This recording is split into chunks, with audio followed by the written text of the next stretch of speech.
Ok. Du coup, Valentin, quelle est ton analyse là, après cette défaite 2-1?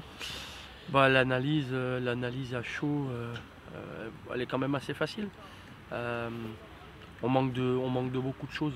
Ouais, on manque de beaucoup de choses pour arriver dans des matchs comme ça de haut de tableau à enjeu.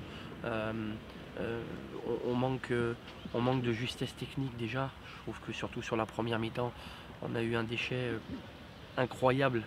Et du coup, ça t'empêche de jouer, ça t'empêche de combiner, ça t'empêche de te procurer vraiment beaucoup d'occasions. On s'entraîne là toute la semaine dans les mêmes conditions, mais on voit des super choses à l'entraînement. Mais là, ce soir, techniquement, on a été trop pauvre dans le domaine technique. Et puis après, au-delà de ça, dans des matchs comme ça, face à des équipes qui sont en pleine confiance, quand tu reçois un leader, il faut être prêt. Il faut être prêt physiquement, il faut être prêt techniquement, mais il faut être prêt mentalement. Quand tu vois, euh, Quand tu vois le premier but en première mi-temps, c'est tout juste impossible. C'est tout juste impossible en Régional 2 de prendre des buts comme ça. Je veux dire, quand tu as un attaquant de haut but à 70 mètres de son but qui fait un contrôle orienté et qui part tout droit et qui passe 4 joueurs à toi et qu'il n'y en a pas un qui est capable de l'attraper par le col, de le faire tomber, de le pousser, de le tacler, de faire ce que tu veux pour l'arrêter, et que derrière il va jusqu'à la ligne de but pour centrer en retrait et que son collègue la pousse au fond, tu te dis que ça, c'est des buts de district. Ça. C'est quand tu montes de niveau, à un moment donné, ce genre de but, tu dois plus les voir. Le mec, il doit pas faire un mètre de plus. Il peut passer un joueur, il peut passer deux joueurs, mais le troisième, il doit le faire tomber obligatoirement, sans dire de faire les voyous ou quoi que ce soit. Mais la réalité du foot de compétition, c'est ça, c'est qu'à un moment donné, tu peux pas laisser passer l'adversaire comme ça. Je veux dire, c'est incroyable. Je reverrai les images, pour moi, c'est une naïveté qui est folle.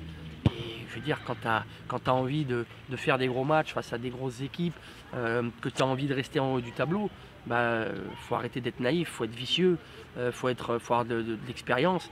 Et là, on en a manqué. Et je pense que même en première mi-temps, il y a même une deuxième situation pareille où ils ont un défenseur central qui prend le ballon de son camp, il passe devant tout le monde. Il n'y en a pas un qui est capable de le faire tomber.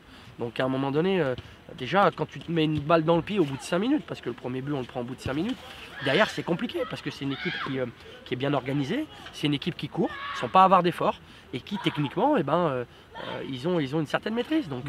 Donc aujourd'hui, sur ce match-là, clairement, on n'est pas au niveau. Mais il y a 15 jours, tu reçois Craponne qui est deuxième au classement, tu n'es pas au niveau non plus. Donc à un moment donné, va peut-être falloir arrêter de penser qu'on peut rivaliser avec des équipes comme ça, parce que la réalité, c'est qu'on n'en est pas capable. À l'heure actuelle, on n'en est pas capable. Peut-être que dans 2 mois, ça sera différent, mais à l'heure actuelle, on n'en est pas capable. Qu'est-ce que tu vas changer? Quel axe tu vas travailler pour le prochain match? C'est difficile parce que, je te dis, techniquement, la semaine, on fait des super choses. On travaille très bien, il y a de la justesse, il y a du rythme, il y a de l'intensité. Faut s'appuyer encore là-dessus, il faut retravailler, continuer. Physiquement, je trouve que on est plutôt bien, puisqu'on finit plutôt bien les matchs. Donc voilà, il faut continuer à entretenir ça. Après, comme je te le disais juste avant, tu peux faire travailler tes joueurs physiquement, tu peux les faire travailler techniquement, tactiquement, mais mentalement, la naïveté, ça s'achète pas. Le vice, ça s'achète pas. Soit tu l'as, soit tu l'as pas. Et c'est plutôt ça qui est dérangeant aujourd'hui. Le reste, après, on peut toujours travailler, progresser, corriger, c'est possible. Après, sur tout ce qui est aspect mental, naïveté, etc., c'est plus difficile. Juste pour changer de sujet, est-ce que tu as un petit pronostic pour demain, pour le France-Pologne? Écoute, oui, il faut forcément un pronostic. Je pense que l'équipe de France va battre l'équipe de Pologne parce que je pense Tu auras qu'on un est score mieux. à donner? Ouais, on est mieux armé. Moi, je pense qu'on va gagner 2-0. Voilà. 2-0? Je pense Ok. qu'on a les armes pour. On a le 11 pour. Après, c'est vrai qu'on a vu dans la semaine que malheureusement, Mm. quand tu t'écartais un petit peu du 11 titulaire, c'était difficile. C'est la Pas Coupe du Monde. pareil, ouais. Mais je pense que 2-0 pour l'équipe de France, ouais, ça paraît un score plutôt correct. Ok, bon, on verra demain. Merci. Je te remercie.